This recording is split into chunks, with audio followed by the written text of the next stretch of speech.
There you go. Okay, I am here with Mr. Kevin Libby, who just recently, first Sunday actually, started at New Life Assembly God in Allendale, North Dakota. Congratulations on that. Thank you. Looking forward to see how the Lord will use you there. Yep. But before that, you were in a time of waiting because you were a youth pastor in Cooperstown, and then you were seeing where the Lord was leading you, and then how long of a time period were you waiting there? What was the? It was about a year actually, I guess, because last May we were at a church. They wanted to go a different direction, so we were asked to resign in Carrington, and then we just stayed living where we were at. I didn't really know what was next. Ended up working for the camp last year for the summer, and kind of just as an in between, and then just picked up a job, and yeah, so it was about a year. Okay. Till we were hired and officially started. Okay. So. All right. So what? I guess for myself, we were in a waiting period as well, but we weren't necessarily looking. So I haven't, for myself anyways, I haven't experienced that just yet. But for you, you had. I mean, you were at the youth position before, and then you go on to the senior position now.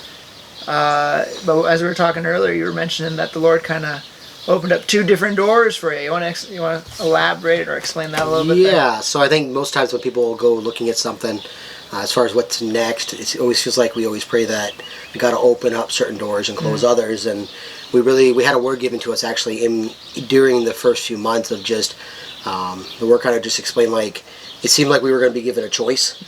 And as things started opening up, we were still looking at youth ministry. My heart and my wife's heart was to stay youth ministry. Yeah.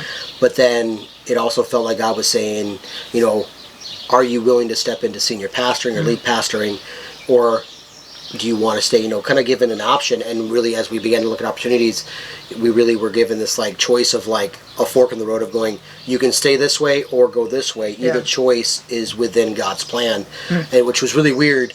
But also, I don't know, we both felt peace about either decision. Okay. But then as we started looking at things, like I think the bigger thing was, kind of even going to the verse that talks about like, God gives us our heart's desire.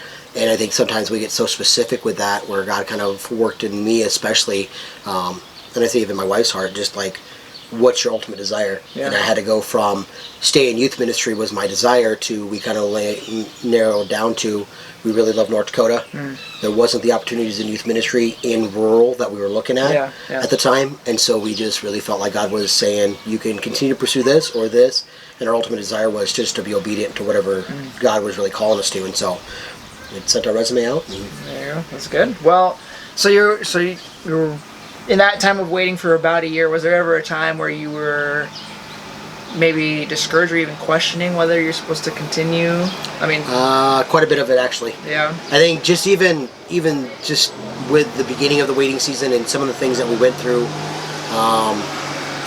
it was a lot of questioning, a lot of just trying to figure out, do I really want to keep doing this?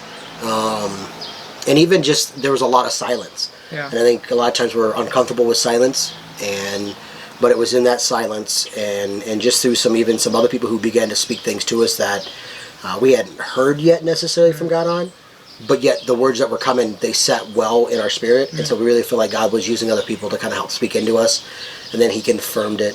But yeah, there was a lot of days. I mean, I'll admit, even up till just a few months ago, even as we were looking at senior pastoring, all I could ever think of was, it's probably the last thing I ever saw myself doing. Yeah. I would have been very content. I always joked I'd want to be the Cal Thompson of youth ministry also, like being at 20, 30 years, just like long term till I retire.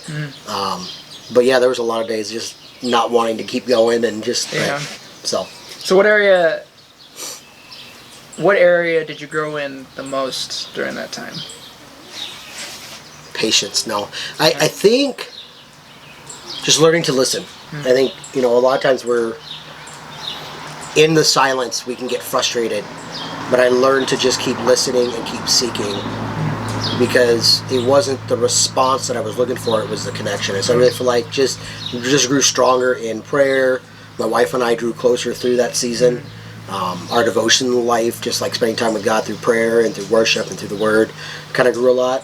And also I think I think that's probably the area we grew the most. It's just in that one-on-one time at times. And so if someone else is in that time right now, what words of encouragement would you give them? don't give up. I think, and also I think one of the biggest things that we learned was develop the kind of friendships and relationships with others, both in and outside of ministry, that'll help you through those seasons. Because we didn't make it alone. I mean, we had a lot of friends who they stuck by us. I mean, random cards in the mail, phone calls, text, messages, just, inviting us into their homes and just seeing how we're doing and stuff. And so I think just staying connected is the biggest thing during a waiting season. Yeah. And I think even just realizing no season is wasted. We can, sometimes when you're in ministry, I think you feel like you have to be doing something to grow, but every season is worth it as long as you're willing to listen and grow, even if it doesn't seem like anything's happening. Okay. So. And did you, I'm sure, there's probably other times where you're maybe a little discouraged or something in that manner, but how, because you didn't just apply to New Life, you applied to other places as well. How did you deal? I'm sure discouragement came with that too. How did you deal with that? Well, it was funny because we would be praying. You're always praying for God to open and shut doors. Yeah. And we had one church. We were going to go for an interview, and they canceled like 3 days before the interview. Yeah. And I went, God, what's going on? Like, did we miss something? But even looking at that church, it wasn't the good fit that we needed. And then another church was going to interview us. We were preaching there one day, and they talked about they were going to bring us in, and then got an email that week that they weren't considering us anymore. And I was like, I started getting discouraged, and then it was like the Holy Spirit really kind of spoke to me and just was like, you're asking me to open and shut doors, and then I'm shutting them, and then you're getting discouraged. And I had to quit associating being turned down with rejection, and had to understand, if this isn't a good fit, I don't want to go there either, because it's not good for them and it won't be good for us. So I think just learning that if you're praying that, don't get discouraged if the answer comes. Yeah. So okay. That's good. So what? Tell me, what is? We know that feelings are temporary, but there's always like a sense of relief or a sense of even joy that comes with being accepted as a pastor. But maybe describe how it felt to finally, the waiting period's done, now the Lord's getting me going here.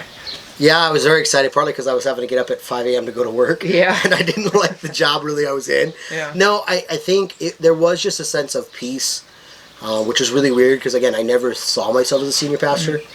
But just, you feel this joy and this peace, and even just the encouraging words that have come since then, it just feels right. Yeah. And I think anytime you're walking in something new, to kind of have that sense of peace as you go through it is always helpful. Yeah. And it does feel good to kind of get back in the saddle in a sense. I mean, it was only a year. I was just talking with somebody else who was out of it for 6 years. Wow. They were plugged into the local church. They were serving, but it was still different. Yeah. So I think just it felt good to be able to go back into it and start, get back into the rhythm of ministry. And I mean, I love ministry, so it's not like it's like, oh, phew, I'm done. It was, we missed the life of being in ministry. So yeah, that's good. Well, do you have any final words to give someone that might be in that time themselves, or any encouragement? I think just keep seeking, keep looking, be patient, and surround yourself with friends. And I think the biggest thing is sometimes we wait for people to reach out to us.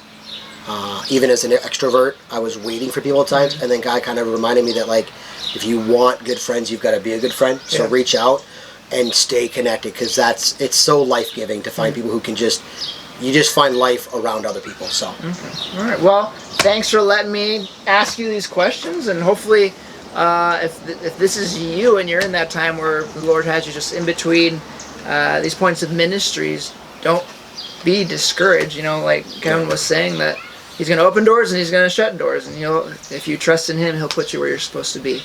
But I think one of the analogies there is that God's timing is not the same as our timing too. Oh, no, it's not. And the Bible tells us that too. So, but with that, guys, thank you for watching. Be blessed and have a great day. Thank you.